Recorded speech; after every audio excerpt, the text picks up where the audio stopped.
नमस्कार दोस्तों, आप देख रहे हैं नॉलेज बज और आज के वीडियो में हम बात करेंगे बहुत ही इंपॉर्टेंट टॉपिक के बारे में। मैथ्स का ये बहुत ही ज़्यादा इंपॉर्टेंट टॉपिक है, रेशियो एंड प्रोपोर्शन, जहां से एग्जाम में बहुत ज़्यादा क्वेश्चन पूछे जाते हैं। ठीक है ना, तो ये वीडियो के अंत तक आप बने रहिएगा क्योंकि इसमें हम टाइप वाइज क्वेश्चन को देखेंगे। अगर आपको रेशियो प्रोपोर्शनल अच्छे से आता है तो आपको कभी एवरेज में दिक्कत नहीं होगा, आपको कभी एज में दिक्कत नहीं होगा, आपको कभी मिक्सचर में दिक्कत नहीं होगा। मैथ्स के बहुत ऐसे टॉपिक होंगे जो कि रेशियो और प्रोपोर्शनल के कॉन्सेप्ट पे ही बनते हैं। तो इस वीडियो को अंत तक देखिएगा, बहुत अच्छे से समझिएगा क्योंकि टाइप वाइज क्वेश्चन मैंने बताया कि देखेंगे हम इसमें, और एक एक क्वेश्चन को बहुत अच्छे तरीके से समझने की कोशिश करेंगे। तो चलिए इस वीडियो को शुरू करते हैं। वीडियो अच्छा लगे तो वीडियो को प्लीज़ लाइक करके, चैनल को प्लीज़ सब्सक्राइब करके हमें सपोर्ट कीजिएगा। चलिए हम पहले क्वेश्चन को देखते हैं, उससे पहले हम कॉन्सेप्ट को समझ लेते हैं। कुछ कॉन्सेप्ट समझना आप लोग को जरूरी है। सबसे पहले रेशियो क्या होता है, तो दो संख्याओं को जब भाग के रूप में लिखते हैं ना, तो इसी चीज को हम क्या कहते हैं, रेशियो। इसी चीज को क्या बोलते हैं, रेशियो।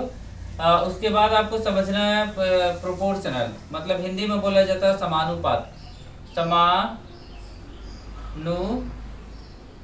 समानुपात, ठीक है ना। समानुपात को बोला जाता है प्रोपोर्शनल,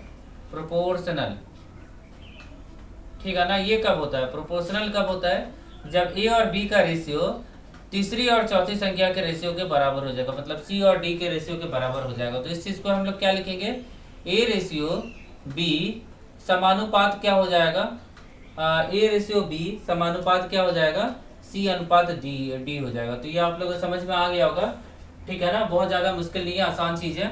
ए रेशियो बी समानुपात है सी रेशियो डी। ये क्या होता है, समानुपात का साइन होता है, उसको रिप्लेस करते हैं इक्वल टू के साइन से। तो इसको बोल सकते हैं कि ए अपॉन में बी जो है ना, इक्विवेलेंट फ्रैक्शन है किसके, सी अपॉन में डी के।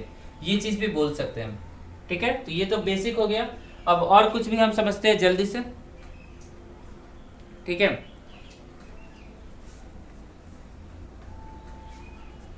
देखिएगा,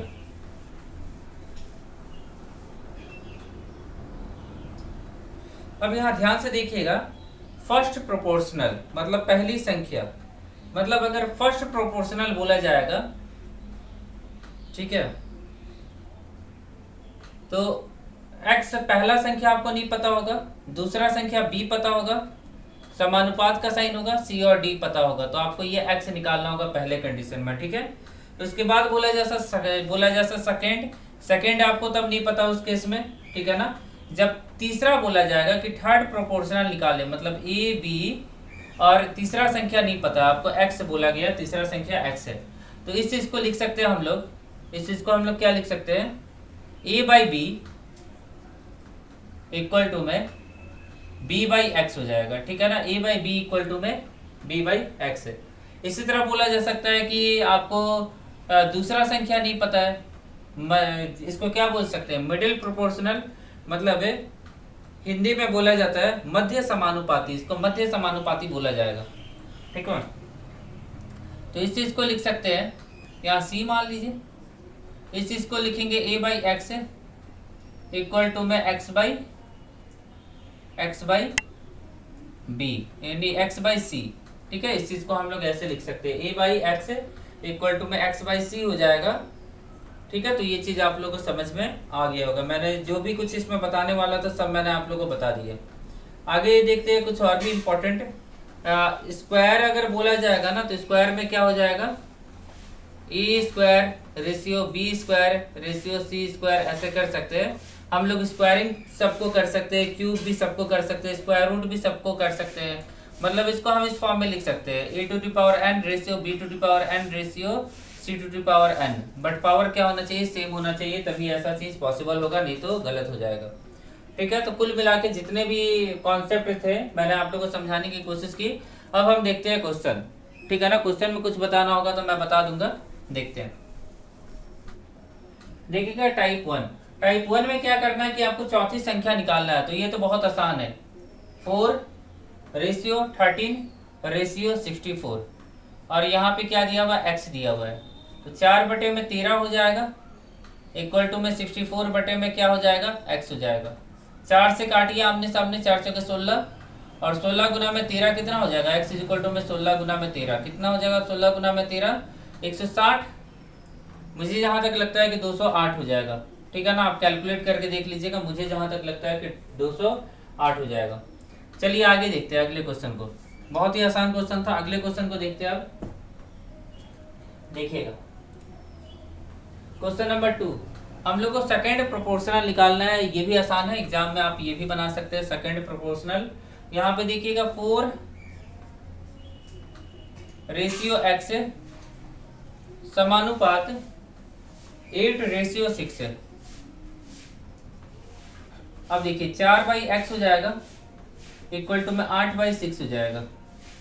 4 दूना हो जाएगा, 2 तिया हो जाएगा, मतलब x इज इक्वल टू में 3 हो जाएगा। क्या हो जाएगा? x इज इक्वल टू में 3 हो जाएगा। तो देख सकते हैं ये भी आसान क्वेश्चन था, बहुत ही आसानी से आप बना सकते हैं। रेशियो मतलब डिवाइड मानिए, समानुपात का साइन दिया होगा तो उसको इक्वल टू में कन्वर्ट कीजिएगा। जैसे ये साइन आपको दिख रहा होगा, ये समानुपात का साइन है, ठीक है। ये किस चीज का साइन है? समानुपात का साइन है। चलिए आगे देखते हैं।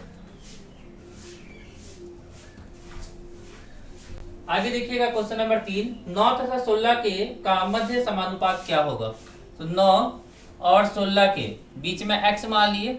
अब मैंने क्या बताया, 9 में x इक्वल टू में x/16, मध्य वाला रिपीट हो जाएगा।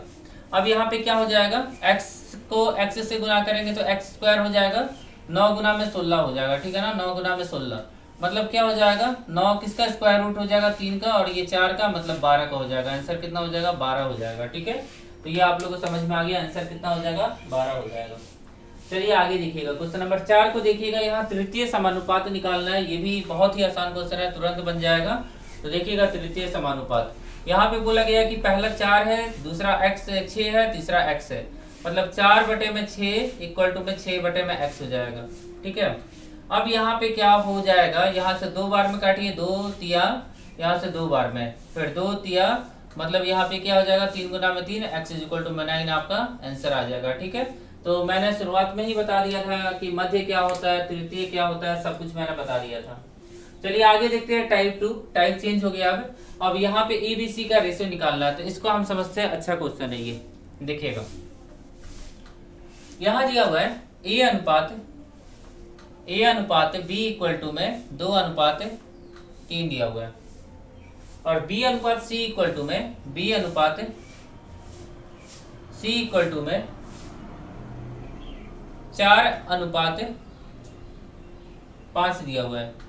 तो आपको निकालना है ABC का अनुपात कितना होगा। आपको क्या निकालना है, ABC का अनुपात कितना होगा, 2:3, ठीक है। और यहाँ पे रख दीजिए 4:5। क्यों? क्योंकि ये जो B है ना, यहाँ भी कॉमन है उसी पोजीशन पे, तो हम लोग लिख सकते हैं A अनुपात B अनुपात C।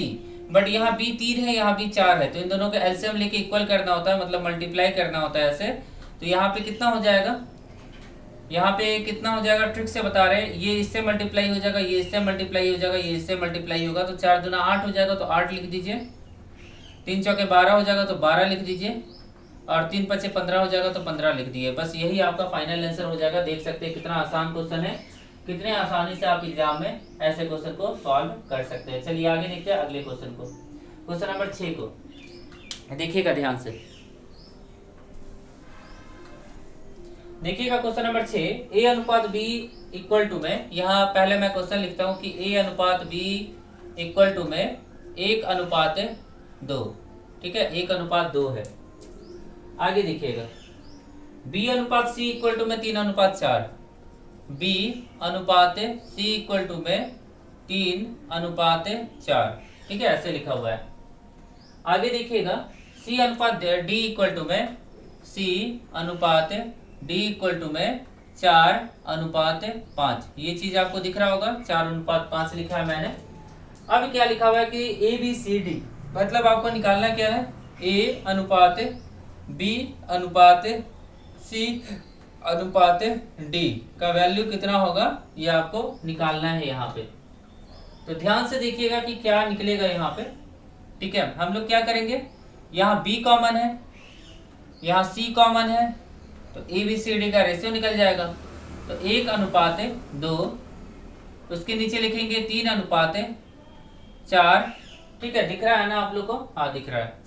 उसके नीचे लिखेंगे हम लोग 4:5, यही है ना, C 4:5, 4:5 5। एक बार क्वेश्चन को मिला लीजिए फिर से, नहीं तो गलत हो जाएगा। 1 2 3 4 5 6, यहाँ पे 5 और 6 लिखा हुआ है, ये मैंने गलत लिखा है, 5 और 6 लिखा हुआ है, ठीक है। तो यहाँ भी क्या कर लीजिए, 5 और 6 लिख लीजिए। अब देखिए इसको बनाएंगे कैसे, ऐसे क्वेश्चन को बनाएंगे कैसे। ये इससे मल्टीप्लाई हुआ, ये इससे मल्टीप्लाई हुआ, ये इससे मल्टीप्लाई होगा, ये इससे मल्टीप्लाई होगा, ये इससे मल्टीप्लाई होगा, ये इससे मल्टीप्लाई होगा। सब जगह एक लाइन खींच दीजिए ध्यान से देख के। 3 एकम 3 5 15, यहाँ 15 लिख दीजिए पहला। उसके बाद 3 दूना 6 5 30, यहाँ 30 लिख दीजिए दूसरा। उसके बाद 8 5 40, यहाँ 40 लिख दीजिए तीसरा। 8 छक्के 48, यहाँ 48 लिख देंगे, ठीक है। तो ये आपका सही आंसर हो जाएगा। 15 30 15 30 40 48, कैंसिल आउट होगा नहीं, तो यही आपका आंसर हो जाएगा, ठीक है। समझ में आप लोग आ गया होगा, नहीं समझ में आया होगा तो आप लोग कमेंट करके मुझसे पूछ सकते हैं। चलिए आगे देखते हैं अगले क्वेश्चन को। Question number 7। क्वेश्चन नंबर 7 देखिएगा कि a अनुपात b इक्वल टू में 2 अनुपात 3, b अनुपात c इक्वल टू में 4 अनुपात 5 है। तो a और c का अनुपात निकालना है। तो इस बार मैं क्वेश्चन नहीं लिखूंगा, क्योंकि क्वेश्चन आपके सामने लिखा हुआ है, आपको केवल देख के बनाना है, ठीक है ना। तो कैसे बनाएंगे देखिएगा। ए बी का अनुपात दिया है 2 अनुपात 3, ए बी का अनुपात दिया हुआ है 2 अनुपात 3, और बी और सी का अनुपात दिया हुआ है 4 अनुपात 5। तो इसके नीचे लिख दीजिए 4 अनुपात 5। बस इनको कंबाइंड कर दीजिए, मतलब मिला दीजिए, ये इससे होगा ये इससे होगा, मतलब 4 दूना 8 हो जाएगा। उसके बाद 4 3 12 हो जाएगा। उसके बाद 3 5 15 हो जाएगा। तो ये आपका सही आंसर हो जाएगा, ठीक है ना। तो ये आपको समझ में आ गया होगा। बहुत ही अच्छा क्वेश्चन है, बहुत ही आसान क्वेश्चन है। ए और सी का पूछा तो ये ए है और ये सी है। तो ए और सी का जब पूछेगा तो क्या हो जाएगा, यहाँ पे 8 अनुपात 15 हो जाएगा। आपका सही आंसर क्या हो जाएगा, 8 अनुपात 15, क्योंकि हमने निकाला था ए बी सी का अनुपात, ठीक है ना। आगे देखिएगा क्वेश्चन नंबर 7 के बाद क्वेश्चन नंबर 8 को देखिएगा। टाइप 3 क्वेश्चन चेंज हो गया। देखिएगा क्वेश्चन क्या पूछा गया है कि यदि ए इक्वल टू में 3/5 बी, तो ए और बी का रेशियो निकालिए। तो बहुत आसान क्वेश्चन है, कुछ नहीं करना है। क्वेश्चन का आंसर हो जाएगा 3 अनुपात 5, ठीक है ना। क्वेश्चन में हल्का सा चेंज किया है, ए बटे बी इक्वल टू में 3/5, ए बटे बी इक्वल टू में 3/5, मतलब यहाँ पे रेशियो कितना निकल जाएगा, 3 अनुपात 5। क्यों ऐसा हमने लिखा, क्योंकि बी उस साइड मल्टीप्लाई है, तो इस साइड आएगा तो क्या होगा, डिवाइड हो जाएगा। चलिए आगे देखिएगा। आगे देखिएगा दोस्तों अगला क्वेश्चन 1/4 ए इक्वल टू में 1/6 बी। तो आपको निकालना है ए और बी का रेशियो कितना होगा, यही आपको निकालना है। तो ये तो और भी आसान क्वेश्चन है, ये तुरंत आप लोग बना सकते हैं। देखिएगा क्या होगा, इसको हम लोग लिख सकते हैं a/6 और इसको लिख सकते हैं a/4 b/6। काटिए आमने सामने 2 से और ये 3 से, तो इस चीज को लिख लिया हमने a/2 और इस चीज को लिख लिया b/3। रेशियो क्या हो जाएगा, रेशियो यही हो जाएगा 2 अनुपात 3। जो नीचे में होता है ना, ए और बी के नीचे में जो है ना, वही रेशियो हो जाएगा। ए का रेशियो 2 हो जाएगा, बी का रेशियो 3 हो जाएगा। तो आपको कुछ नहीं करना है, केवल सिंपलेस्ट फॉर्म में लिख देना है। अब दोस्तों हम लोग क्वेश्चन नंबर 10 को देखते हैं। क्वेश्चन नंबर 10 देखिएगा, बहुत ही आसान क्वेश्चन है। यहाँ पे देखिएगा क्वेश्चन नंबर 10 में क्या पूछा गया कि यदि ए का 30% बी के 20% के बराबर होगा तो ए और बी का रेशियो क्या होगा। तो यहाँ लिख दीजिए ए का 30% है, मतलब 30/100 हो जाएगा, और बी के 20% के बराबर है तो 20/100 हो जाएगा, ठीक है ना। बी के 20/100 हो जाएगा, 2 0 से 2 0 कट गया, 1 0 से 1 0 कट जाएगा। अब यहाँ पे क्या हो जाएगा, यहाँ पे आप लिख सकते हैं a/2 और यहाँ पे लिख सकते हैं b/3। यही क्या हो जाएगा, ए और बी के बीच में रेशियो होगा। ए और बी के बीच में रेशियो कितना हो जाएगा, यहाँ पे लिख दीजिए, यहाँ पे 2 अनुपात 3 हो जाएगा, ठीक है। 2 अनुपात 3 हो जाएगा, ठीक है। तो ये आपको समझ में आ गया होगा ए और बी का रेशियो कितना होगा। चलिए आगे देखते हैं। क्वेश्चन नंबर 11 को देखिएगा, ध्यान से देखिएगा। क्वेश्चन नंबर 11 को देखिएगा।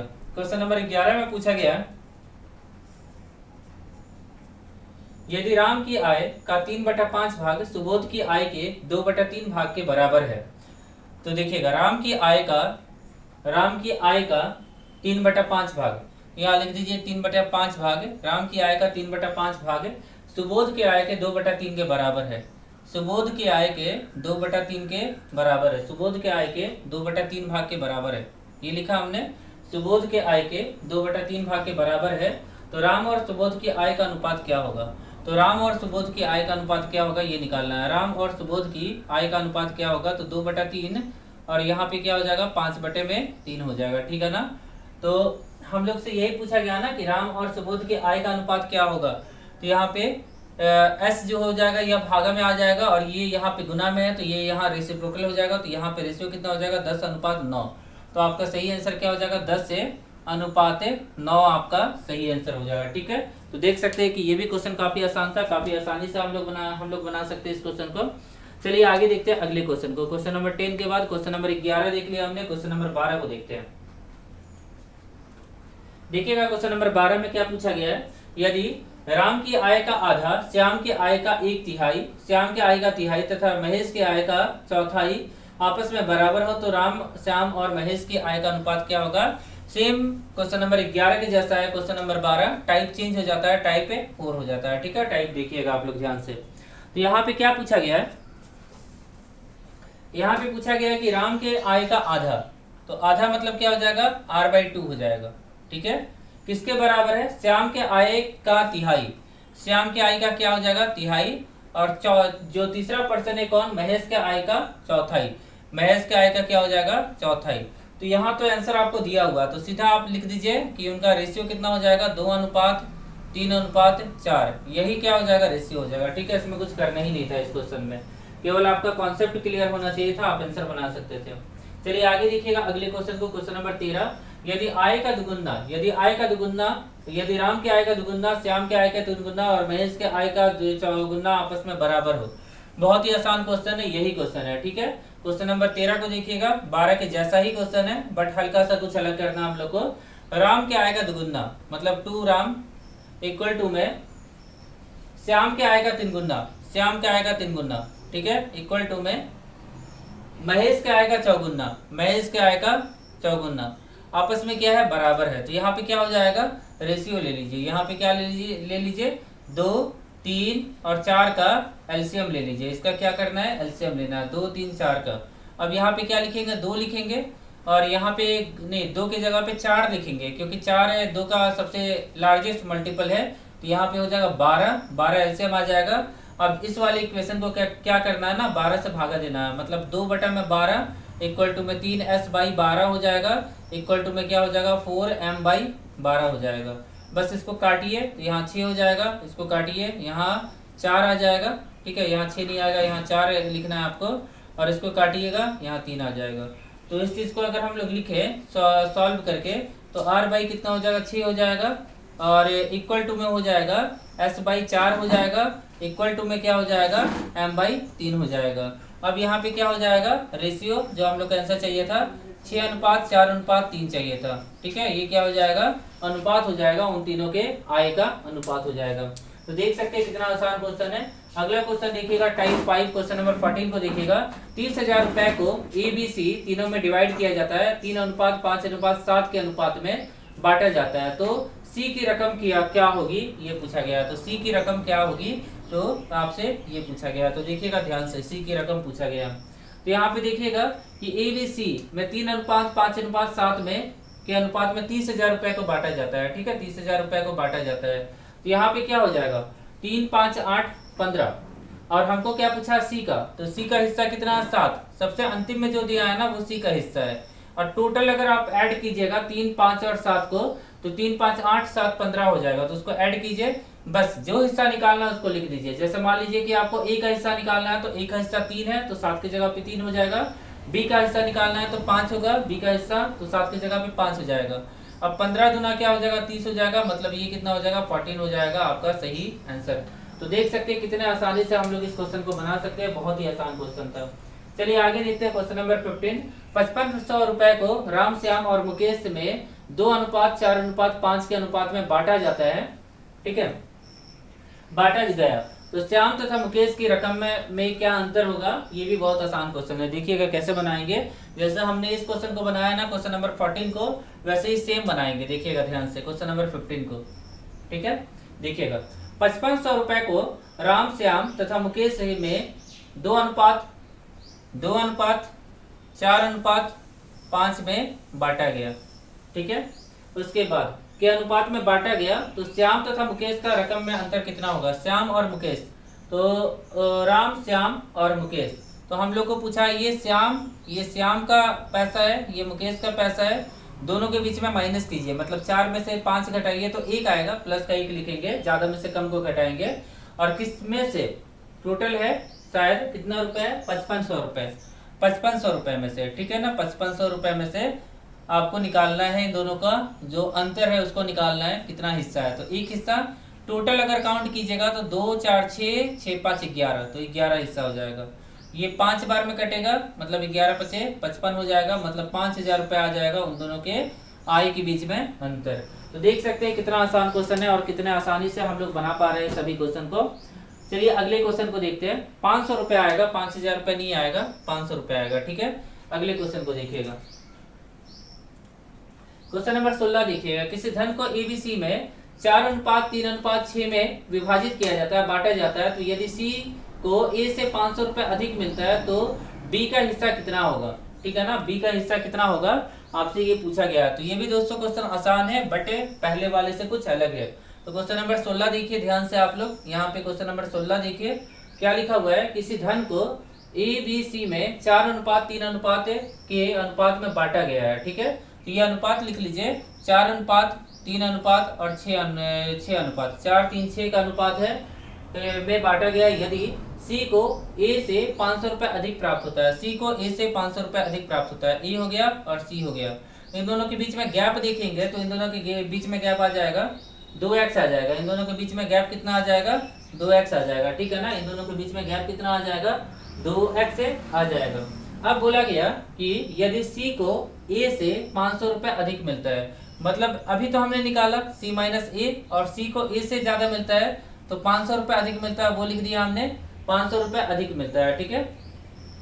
तो x का वैल्यू कितना आ जाएगा, 225 आ जाएगा। x का कितना वैल्यू आ जाएगा, 225 आ जाएगा, ठीक है ना। x का नहीं सॉरी 225 कैसे होगा, यहाँ 250 होगा। x का वैल्यू कितना होगा, 250 होगा।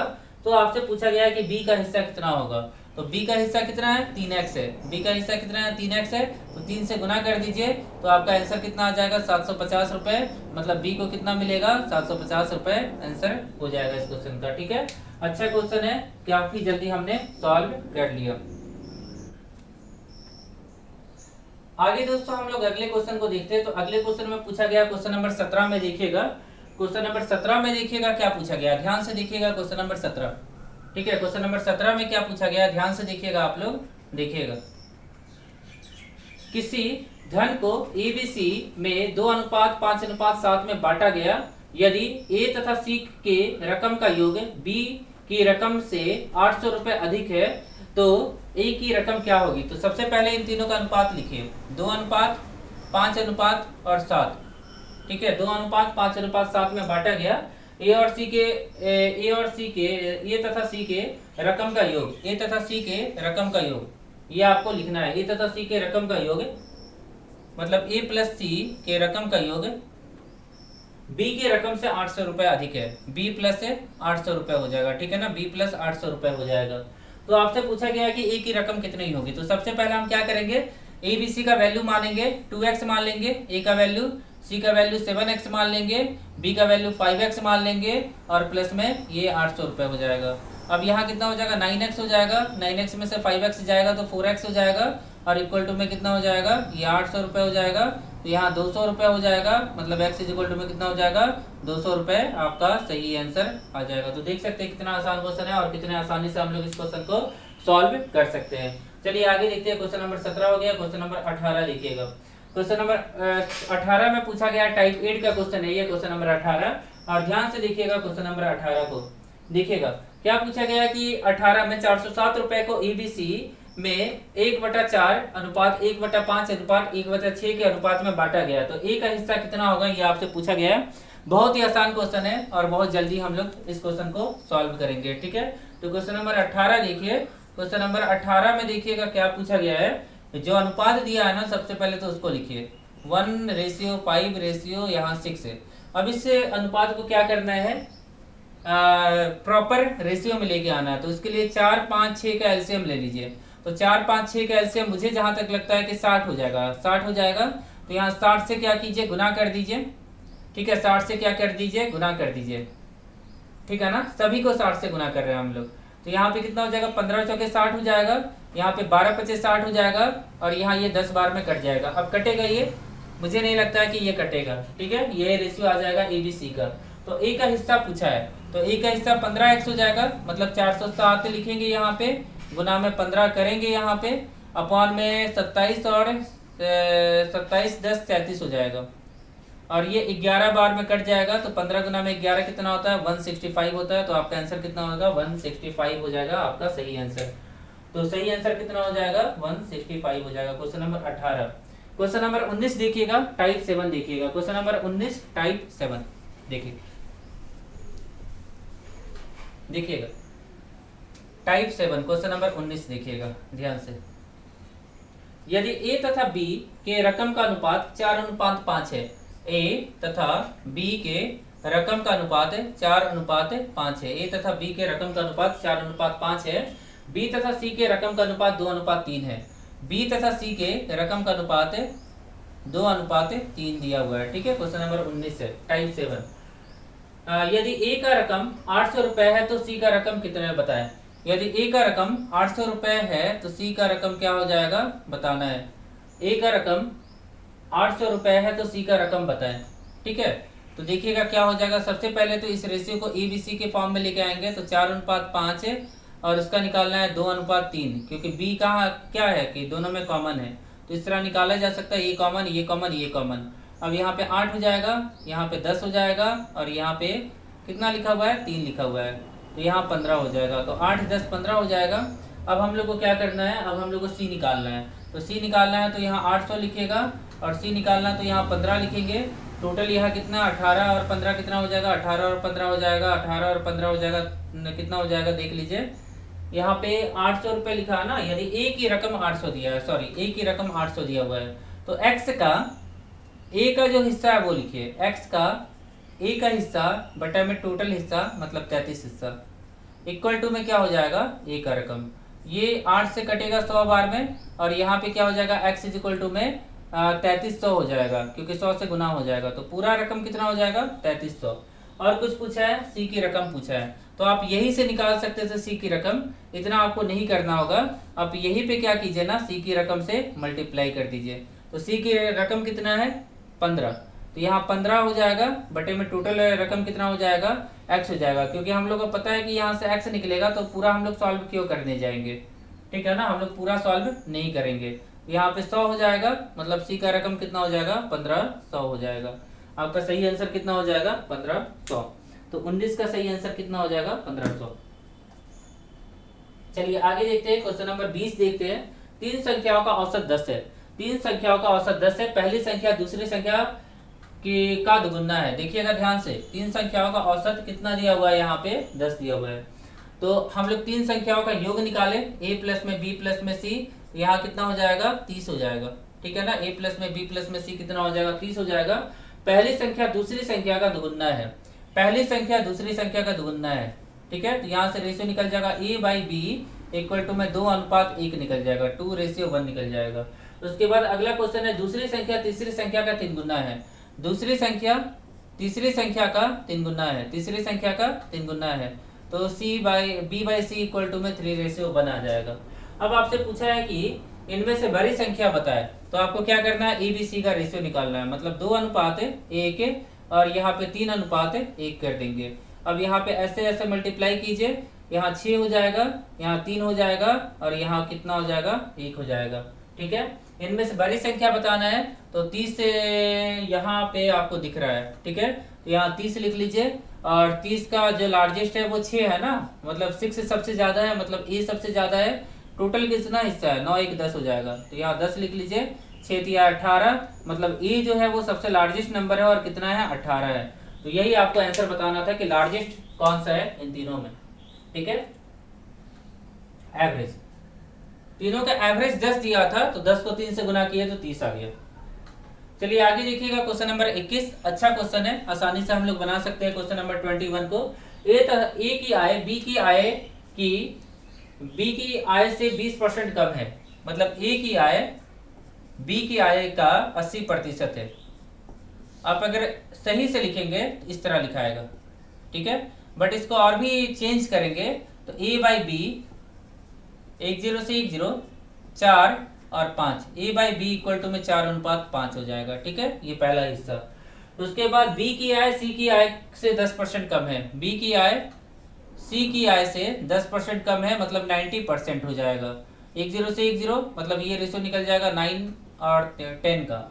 अब आपसे पूछा गया कि यदि सी की आय 500 रुपए हो तो ए की आय कितनी होगी। तो सबसे पहले ए बी सी का रेशियो निकाल लीजिए। तो कैसे निकलेगा, 4:5, 9:10। अब यहाँ पे क्या हो जाएगा, ये इससे ये इससे ये इससे 9 चौके 36 हो जाएगा, 9 पचे 45 हो जाएगा और ये 50 हो जाएगा, ठीक है। ऐसा कुछ हो जाएगा, 9 पचे 36, 45, 50 हो जाएगा। अब आपसे सी की आय 500 रुपए, मतलब सी की आय मान लीजिए 50x मान लीजिए, ठीक है। 50x है और ये जो वैल्यू है वो ये 500 के बराबर है। 10 से 10 और 5 से 10 बार में, मतलब x इक्वल टू में कितना आ जाएगा, 10 आ जाएगा, ठीक है। तो आपसे पूछा क्या गया, ए की आय, तो ए का कितना मान लेंगे वैल्यू, ए का मान लेंगे 36, x है, ए इक्वल टू में 36x हो जाएगा। ए इक्वल टू में क्या हो जाएगा, 36x है, मतलब ए इक्वल टू में कितना हो जाएगा, 360 हो जाएगा। ए इक्वल टू में कितना हो जाएगा, 360। तो देख सकते हैं कितना आसान क्वेश्चन है और कितना आसानी से हम लोग इस क्वेश्चन को सॉल्व कर सकते हैं। क्वेश्चन नंबर 22 देखिए, टाइप नंबर 8 देखिए। क्वेश्चन नंबर 22 टाइप नंबर 8, ध्यान से देखिएगा, ध्यान से देखिएगा इस क्वेश्चन को दोस्तों, बहुत ही अच्छा क्वेश्चन है। किसी बैंक में 50 पैसे 25 पैसे, ध्यान से देखिएगा इस क्वेश्चन को, ठीक है। ये क्वेश्चन एग्जाम में पूछा जाता है। क्वेश्चन नंबर 22 है, किसी बैंक में 50 पैसे 25 पैसे और 20 पैसे के सिक्के का अनुपात 2:4:5। मैं यहाँ लिख देता हूँ, 50 पैसे 25 पैसे और 20 पैसे का जो अनुपात दिया हुआ है 2:4:5 ऐसे लिखा हुआ है, ठीक है। यदि उनका कुल मान 48 रुपए है, टोटल वैल्यू कितना दिया है, 48 रुपए, टोटल वैल्यू कितना दिया है, 48 रुपए, कुल मान 48 रुपए है, तो 20 पैसे के सिक्के क्या होंगे। तो आपसे पूछा गया है कि 20 पैसे के जो सिक्के हैं ना वो कितने हैं नंबर में, क्वांटिटी उनका बताना है आपको।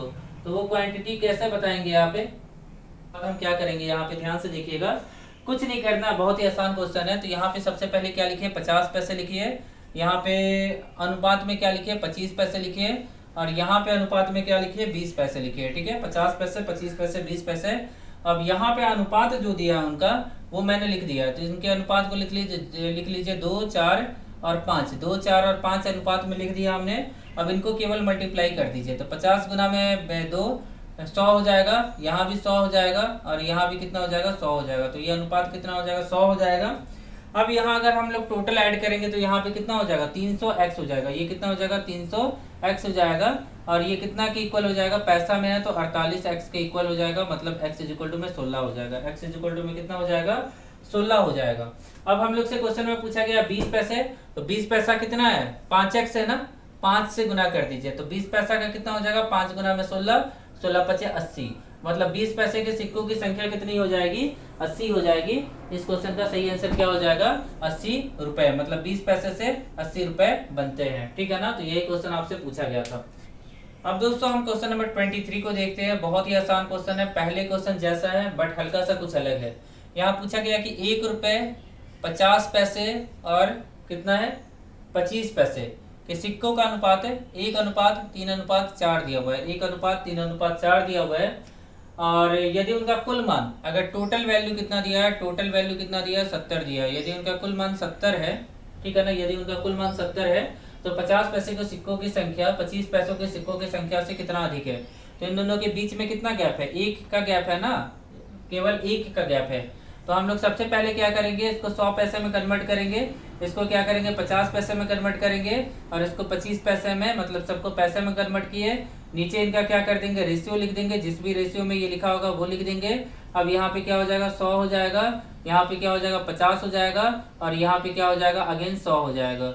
अब हम लोग को क्या करना है, इनको ऐड करना है, तो इनको ऐड करके 350 लिख देंगे। टोटल वैल्यू कितना 70 रुपए, मतलब 70 गुना में 100 हो जाएगा, 10 से 10 कट जाएगा। और यहाँ पे ये अगर हम लोग लिखे तो 7000 लिख सकते हैं ना, 7000 में से 10 कट गया अब यहाँ 20 बार में कट जाएगा, मतलब x इज इक्वल टू में कितना आ जाएगा 20 आ जाएगा। ठीक है, यही आपका आंसर इसलिए होगा क्योंकि 50 पैसे के जो सिक्के हैं वो 3x है और इसका जो हो जाएगा वो 4x का है, तो दोनों के बीच में गैप कितना हो जाएगा x का, और इसी x का वैल्यू हम लोग को निकालना भी है। तो चलिए क्वेश्चन नंबर 23 बन गया। अब दोस्तों हम लोग देखते हैं क्वेश्चन नंबर 24 टाइप 9।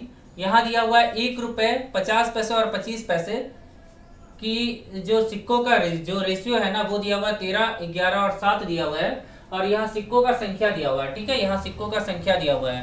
टोटल सिक्के का संख्या कितना दिया है, टोटल कॉइन्स कितने दिया है, यहाँ पे मैं लिख देता हूँ टोटल कॉइन्स है 378 दिए है। टोटल कॉइन्स कितना दिया हुआ है 378 दिया हुआ है। तो आपको निकालना है कि 50 पैसों के सिक्कों की संख्या कितनी है, तो सिक्कों की संख्या निकालना है। तो सबसे पहले इस रेशियो को हम क्या करेंगे, सही करेंगे। 1 रुपए को सबको रुपए में बनाएंगे तो 13 गुना में 1 है। तो उसके बाद 50 पैसे के सिक्के कितने हो जाएंगे, 1 रुपए में बनाने के लिए 2, 50 से 1 रुपए को 100 को भागा देंगे तो 2 हो जाएगा। अब प्लस में क्या करेंगे, 25 से को हम 100 को 25 से भागा देंगे, मतलब 4 सिक्के हो जाएंगे। 25 पैसे के 4 सिक्के मिलके 1 रुपए बनाते हैं, तो 7 गुना में 4 कर देंगे। अब इनको सॉल्व कीजिए, 13 प्लस में 22 प्लस में 28, मतलब यहाँ पे हो जाएगा 50 और 63x हो जाएगा।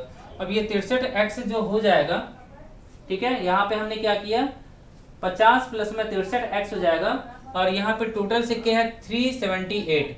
यहाँ पे कैंसिल आउट कर दीजिए, 6 बार में कट जाएगा, मतलब यहाँ से x इज इक्वल टू में कितना आ जाएगा 6 आ जाएगा। यहाँ से x इज इक्वल टू में कितना आ जाएगा 6 आ जाएगा। तो सिक्कों की संख्या निकालना है, तो 50 पैसे के सिक्कों की संख्या निकालना हमें। तो आप चाहे तो आंसर बता सकते हैं, बहुत ही आसान क्वेश्चन है।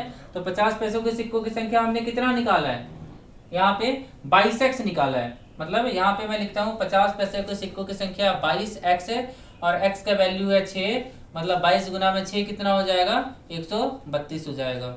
तो इस प्रकार इस क्वेश्चन को बना सकते हैं काफी ज्यादा आसान तरीके से। चलिए आगे देखते हैं, क्वेश्चन नंबर 24 देखिएगा। क्वेश्चन नंबर 25 देखते हैं, सेम उसी टाइप का क्वेश्चन है, आसान सा क्वेश्चन है। ध्यान से देखिए क्वेश्चन नंबर 25, ध्यान से देखिएगा। देखिए क्वेश्चन नंबर 25 देखिएगा ध्यान से आप। एक थैली में 1 रुपए 50 पैसे और 25 पैसे की कुल सिक्के 340 है।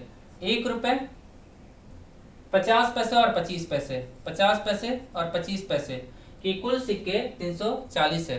कुल सिक्के 340 है, ठीक है ना। इन सिक्कों का मूल्य 5, 4 और 1 के अनुपात में है। 5, 4 और 1 के अनुपात में इन सिक्कों का कुल मूल्य 5, 4, 1 के अनुपात में है। तो 25 पैसे के सिक्कों की संख्या बताएं। तो आपको बताना है 25 पैसे के सिक्कों की संख्या। तो हम कैसे बनाएंगे, सेम उसी तरीके को अपनाएंगे जैसे पहले बनाए थे। तो 1 रुपए को हम क्या करेंगे 1 से मल्टीप्लाई करेंगे, क्योंकि 1 रुपए का एक ही सिक्का 1 रुपया बना देता है। उसके बाद क्या करेंगे, 4 है ना, 50 पैसे के 2 सिक्के होंगे, 2 से गुना करेंगे, और 25 पैसे के 4 सिक्के होंगे तो 1 को 4 से गुना करेंगे। इनको सॉल्व कीजिए तो 5, यहाँ 8, यहाँ 4, मतलब टोटल कितना हो जाएगा 17x आ जाएगा। ठीक है, यहाँ पे टोटल कितना आ जाएगा 17x आ जाएगा। और यहाँ पे कितना लिखा हुआ है 340 लिखा हुआ है। यहाँ पे कितना लिखा है 340, 17 का 17, 17 गुना होता है, मतलब यहाँ पे x इज इक्वल टू में कितना निकल जाएगा 20 निकल जाएगा। अब आपसे क्या पूछा गया है, अब आपसे पूछा गया है कि क्या पूछा गया है, तो 25 पैसे को सिक्कों की संख्या कितनी होगी। तो 25 पैसों की सिक्कों की संख्या कितनी होगी ये आपसे पूछा गया है। तो ये 4 सिक्के है ना, तो 4 गुना में क्या हो जाएगा 25 हो जाएगा, मतलब यहाँ पे कितना हो जाएगा 4 गुना में 20 हो जाएगा, क्योंकि 25 पैसे की सिक्कों की संख्या तो एक ही है ना, एक है नहीं ये, मतलब 4x है ना, तो x का तो वैल्यू 20 आ गया, तो ये वैल्यू कितना हो जाएगा 80, मतलब 25 पैसे के सिक्कों की संख्या कितनी हो जाएगी 80 हो जाएगी। और इस क्वेश्चन का आंसर आ गया 80। ठीक है, तो बहुत ही आसान क्वेश्चन है, काफी आसान तरीके से हमने इस क्वेश्चन को सॉल्व किया। अब देखते हैं क्वेश्चन नंबर 26 टाइप 10। ठीक है, क्वेश्चन नंबर 26 टाइप 10, और ये हम लोग का अंतिम टाइप है। बहुत ही अच्छा क्वेश्चन है। यहाँ भी पूछा गया कि सीता और गीता की आमदनी का अनुपात 8:11 है। तो सीता रेशियो गीता का आमदनी का अनुपात 8:11 है, तथा खर्च का अनुपात 7 रेशियो, मतलब ये इनकम हो गया, ये इनकम का रेशियो हो गया, और ये एक्सपेंडिचर हो गया। कितना दिया हुआ है सीता और गीता का एक्सपेंडिचर का अनुपात हो जाएगा, कितना दिया हुआ है ध्यान से देखिए, 7:10 दिया हुआ है, 7:10 दिया हुआ है, ठीक है, 7:10 दिया हुआ है। उसके बाद यदि दोनों 1,000 रुपये बचाते हैं, यदि दोनों 1,000 रुपये बचाते हैं तो सीता की आमदनी कितनी होगी। तो ये आसान सा क्वेश्चन है, देखिएगा। मैं पहले बताना चाहता हूँ कि इनकम इक्वल टू में क्या होता है, एक्सपेंडिचर प्लस में सेविंग होता है, तो ये आप लोगों को पता है। अब यहाँ बचाने का दिया है कि दोनों 1,000 रुपये बचाते हैं, ठीक है, तो यहाँ पे क्या करेंगे, यहाँ पे ध्यान से देखिएगा, यहाँ से 1,000 रुपये कहाँ से बचाएंगे, अपने इनकम से। तो इनकम में से सेविंग को घटाइएगा, इनकम में से सेविंग को घटा लीजिए तो एक्सपेंडिचर आ जाता है। हम लोग उसी को यूज करने वाले हैं, तो इसको लिखेंगे 8x माइनस में 1,000 रुपये बचा लिया ये सीता। उसके बाद यहाँ पे 7x, यहाँ भी 1,000 रुपये यहाँ पे क्या हो जाएगा, बच जाएगा। इक्वल टू में कितना हो जाएगा, इक्वल टू में हो जाएगा 7x नहीं होगा, 11x होगा ना। गीता का तो इनकम 11x है, इक्वल टू में 7:10 हो जाएगा। बस इस चीज को सॉल्व करना है आपको, तो इस चीज को सॉल्व कीजिए, ये जाके इससे गुना होगा, ये इससे गुना होगा, तो यहाँ पे 80x हो जाएगा और यहाँ पे 10,000 हो जाएगा, और यहाँ पे कितना हो जाएगा 77x हो जाएगा, और यहाँ पे माइनस का 10,000 हो जाएगा, ठीक है, माइनस का नहीं 10,000 नहीं, यहाँ पे 7,000 हो जाएगा, यहाँ पे 7,000 हो जाएगा। अब ये इसमें से घटेगा तो 3x बन जाएगा, और ये यहाँ जाके ऐड होगा तो 30 से 3,000 बन जाएगा, 3,000 मतलब x इज इक्वल टू पे कितना आ गया 1,000, x का वैल्यू कितना आ गया 1,000, ठीक है। अब आपसे क्या पूछा गया है, तो सीता का आमदनी बताइए। तो सीता का आमदनी कितना हो रहा है, ये आपको दिख रहा होगा, सीता का आमदनी हो जाएगा 8x हो जाएगा, मतलब 8 गुना में 1,000 मतलब 8,000 आपका सीता का आमदनी हो जाएगा, और 11,000 गीता का होना चाहिए, ठीक है। तो 8,000 और 11,000। चलिए अगला क्वेश्चन देखिएगा, क्वेश्चन नंबर 27 के बाद क्वेश्चन नंबर 28। बहुत ही अच्छा क्वेश्चन था, आप लोग को समझ में आ गया होगा। क्वेश्चन नंबर 28 देखिएगा, सेम क्वेश्चन है कि ए और बी की वार्षिक आय का अनुपात दिया हुआ है 3। इनकम मतलब आय मतलब इनकम होता है, तो ए और बी का वार्षिक आय कितना दिया हुआ है, उसका अनुपात है 3:2, 3:2 उनका वार्षिक आय का अनुपात है, ठीक है। तथा खर्च का अनुपात मतलब एक्सपेंडिचर का अनुपात दिया हुआ है, एक्सपेंडिचर का कितना दिया हुआ है, एक्सपेंडिचर का दिया हुआ है यहाँ पे 5:3, तो यहाँ मैंने लिख दिया 5:3। उसके बाद यदि प्रत्येक 1,000 रुपये बचाते हैं तो ए का वार्षिक आय कितना होगा, सेम उसी तरह बनाएंगे ना, यहाँ भी यहाँ पे क्या करेंगे 3x माइनस में 1,000, 3x माइनस में 1,000, यहाँ 2x माइनस में 1,000। अब यहाँ पे क्या हो जाएगा 5:3 हो जाएगा, यहाँ 9x हो जाएगा, यहाँ 3,000 हो जाएगा, और यहाँ पे कितना हो जाएगा 10x हो जाएगा, यहाँ पे कितना हो जाएगा 10x हो जाएगा, और यहाँ में माइनस में कितना हो जाएगा 5,000 हो जाएगा। अब यहाँ पे कितना हो जाएगा x निकल जाएगा, और यहाँ पे 2,000 निकलना चाहिए, क्योंकि ये इस साइड जाएगा तो प्लस होगा और माइनस दोनों साइड से कट जाएगा। तो ए का वार्षिक आय पूछा है, तो ए का वार्षिक आय कितना होगा 3x हो जाएगा, मतलब 3 गुना में 2,000, x का वैल्यू कितना है 2,000, मतलब ए का जो वार्षिक आय है वो 6,000 रुपये सही आंसर होगा। तो देख सकते हैं कि रेशियो में कितने आसान क्वेश्चन पूछे जाते हैं, और इसी प्रकार के क्वेश्चन आपके एग्जाम में भी पूछे जाएंगे। तो जितने भी टाइप के रेशियो के और प्रोपोर्शनल के जितने भी टाइप के इंपॉर्टेंट क्वेश्चन थे अनुपात समानुपात के, सभी मैंने आप लोगों को बता दिया। तो अगर ये वीडियो आप लोग को अच्छा लगा हो तो वीडियो को प्लीज़ लाइक करके, चैनल को प्लीज़ सब्सक्राइब करके हमें सपोर्ट कीजिएगा, और आपके मन में कोई भी डाउट होगा तो आप लोग कमेंट करके मुझे बताइएगा। और हमारे इससे जो रेलवे का जो सीरीज है ना उसको ज़रूर पूरा देखिएगा, इसको इस 40 क्लास को देखने के बाद आप लोग के मन में कोई भी डाउट नहीं होगा। आशा करता हूँ कि आज का दिन आप लोग का काफ़ी अच्छा रहे। अगली वीडियो में फिर से मिलते हैं, थैंक यू।